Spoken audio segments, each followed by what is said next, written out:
Welcome to a new edition of the Neon Jazz interview series with jazz pianist Nick Sanders and saxophonist Logan Stroshal. This is another story about a strong duo in the world of jazz that has deep roots and makes grand music together. They met at Boston's New England Conservatory years ago, and they just found a way to keep in touch and to make quality music over the years. Their latest venture is 2016's Janus, and it's getting some rave reviews in the jazz world and beyond. They took some time out to discuss this album, their history, and much more. So please dig this interview, my friends. Thank you for taking some time out to talk to me about the album. Yes, thanks for having us. What I want to ask up front is, just to give you a little bit of a backdrop for a guy like me that spins the music and sees how the jazz world works, I'm always amazed at all the collaborations that happen. Jazz tends to be kind of a fertile playground of you cats getting together, but sometimes there's a little bit more long-lasting collaborations that kind of get together, and it seems like that's what's going on with you guys. Riddle me this. How did you meet, and how did this relationship start? I will commence, and then you can correct my errors of history or whatever you see fit. We met at NEC. He was a year older than me. He was sophomore year, and we just I think we pretty much immediately started playing together, and started playing together as a duo specifically because I don't know, it just really felt like just very natural. Like there was a weird synchronicity between, just to get into detail, our time feels and how we swung and how our ideas interacted. So we started doing that, and then I think I was a sophomore, so at New England Conservatory in Boston, and then you came in as a freshman. And I think the first time we played together, wasn't it in the basement of those really funky, weird basement practice rooms? Yeah, they look like something out of The Exorcist or something. They're ceiling walls, and it's grim. Well, sometimes maybe that was the magic. It pulled the jazz out of you. You knew you were gonna, perish. Right, it could have been, yeah. Yeah, I would agree though. I think we just started playing. I can't remember. I think we played a blues or something, and then maybe a standard. Yeah, we played Isotope, and then Sunny Side of the Street. We played some, we played some good old good ones. Yeah. And I would say it's a similar thing. I think that I definitely felt like it was super comfortable and also really interesting. I hadn't really played with a saxophone player like Logan. I've never heard this kind of playing before, which is extremely, in my opinion, very inventive, risky, and quite unique. But I think the main thing though is that we do play very well together. And I would say the time feel thing is a pretty big one. And there was a lot of moments where we would play, and then of course as we played more over time, it just kind of, what was already so strongly, the strong connection that was already there just continued to develop even more and just get even more comfortable. So it's true. I think we have similarities that just kind of animate the way we play, but at the same time, I think we hold different ideals about that they're not mutually exclusive ideals, but they're just so it's always simultaneously a challenge. Sometimes it we prick each other the wrong way with our but that's good. It's in a good way 9 times out of 10. So anyway, so that's the thing I would say about that as an asterisk to that. What do you like best about collaborating? We both really love playing, doing what we do.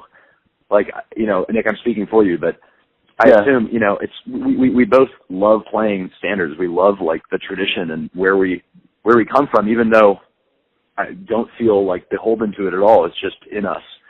And that, and then so we really, really enjoy it. And then the other thing is that we're also, it's not just something where we open our briefcases and play music and then go our separate ways. We kind of have a dynamic personally that that enriches our playing. And so it's really easy and fun to figure stuff out together. And we also have a similar, I would say, critical rigor in dealing with our own, not necessarily our own playing, but the final products we put out. When we were putting out the CD, we both pretty much in agreement over what should happen and how it should go down. So I think we have a lot of synchronicity in terms of that. Yeah, and to add on to that, I would say just coming from a different angle. I mean, aside from playing music together, we're like really good friends, and there's a lot of things just outside of music that we share a very, I would say, common interest in.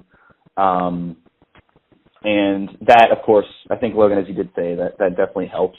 And one other thing, too, is for me, I mean, I started playing piano very young. I was 7, and I was, like, deeply classically trained.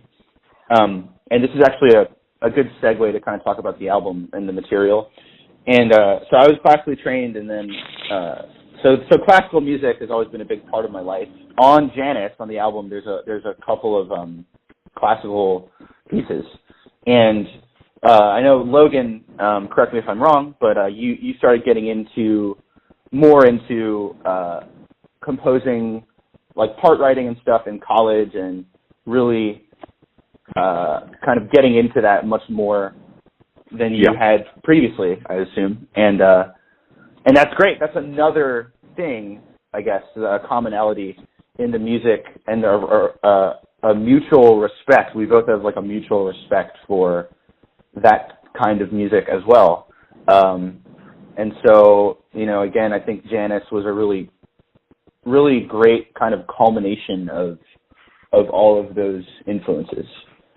And I think the time that it took, that long, like 10 years or whatever since we've been playing, I think it couldn't have been a better, time to actually release it. That was a natural segue into that, my next question about Janus, and that is, now in the afterglow of it being out and in the world and in everybody's hands and playing it, how do you feel about it? I feel great. I think, like Logan said, I guess it took about 2 or 3 days. We were in the studio for 2 days, and then we went in a little bit later, like about a month later or something, and recorded it. Recorded some other stuff, just some extra stuff that we thought could be better, or just, more material, just to have, like a larger, I guess, pool of material to draw from. But yeah, I think we were always, it was always very, we were always on the same page with regard to what exactly was going to be on the album, or whether something was good or not, or whatever. And obviously, if there was some sort of disagreement, which rarely happened, it was, talked through. Or we deal with it civilly. Yeah. So, I feel delighted by the response that it's gotten. And it was kind of something that was like a pleasant surprise, because meanwhile, while we were making this, we were both zoned in on separate projects, and Nick was doing a variety of things, but I was like focusing on one big thing that I have been working on, which is totally different. So, we just like diverted a little bit of energy into making this album, because we played together for so long. It was just like fun. And then, so now I listen to it. I'm proud of it. It's good. Like I think we can keep our output going with, and it won't be that taxing on either of us, What is your future? What do you guys see as your future from here? Yeah, I mean, right now we're working on trying to book some shows. I think we actually have a show in a couple of days on the 20th, and then also we're trying to set something up in New Orleans. But like Logan said, we're also working on our own project. I just started working on a new project that will come out soon once it's finished, and Logan just finished recording. That was great. But I guess now, we just want to keep playing. I mean, I think this record has gotten such a great response. Again, I'm really pleased with it, because also we mixed it ourselves too. So that was a really interesting. I mean, I had never done anything like that, and that was great, because we could take the necessary time to get the sound how we wanted. And I think that because the album has gotten such a great response, we definitely want to probably do another record in the future for sure, I would say. And also, too, like, we want to collaborate in other settings, too, most likely with, other musicians or, in different settings. I mean, above all, like, we're just going to keep doing it for fun. I mean, it's not like we're out there smashing the concert touring everywhere. we've been doing this for a while. We just do it for fun naturally. So it's not something that takes some like big impetus to make happen. It just is like kind of constantly going, and we can tap into it when we want. Take a little snapshot, slide the disc out, see what happens. I dig it. Right. That's perfect. And I think that's a perfect kind of way to wrap everything up. I really feel like you gave me a good feel for you two and how you gel in this album, and I'm looking forward to spending more on the show. So thank you both for taking some time out to talk to me and talk to Neon Jazz. I appreciate it. Our pleasure. Thanks so much, man. So thanks a lot. I got to tell you, there's a selfish part of me that was really hoping when I asked what was the best thing about you two collaborating that one of you guys would have said, I bring the sandwiches, and the other one would have said, I bring the beer. And that would have been the answer. Well, there's that, too. There's that. That would have been it. And I would have been like, anything else? And you're like, no, that's it. So, anyway. We'll hire a propaganda chief to put that out. All right, guys. Hey, thanks. Good luck with everything. And hopefully, as I always say at the end of these, we're just kind of floating out here on our jazz oasis in Kansas City. When you guys come through here, I'd love to meet you. Oh, of course. Nice. Yeah, sounds great. I'll definitely let you know. Right on. Sounds perfect. Good luck with it, guys. All right, Joe. Thanks a lot. Thanks for listening and tuning in to yet another Neon Jazz interview, where we give you a bit of insight into the finest players in Boston, New York, Kansas City, and spots all over the world, giving fans all that jazz. And thanks to Nick and Logan for their music, and all those stories. If you want to hear more interviews, go to Famous Interviews with Joe Domino on the iTunes Store. Visit neonjazz at youtube.com. And for all things Neon Jazz, go to the neonjazz.blogspot.com. Until next time, enjoy the music, my friends.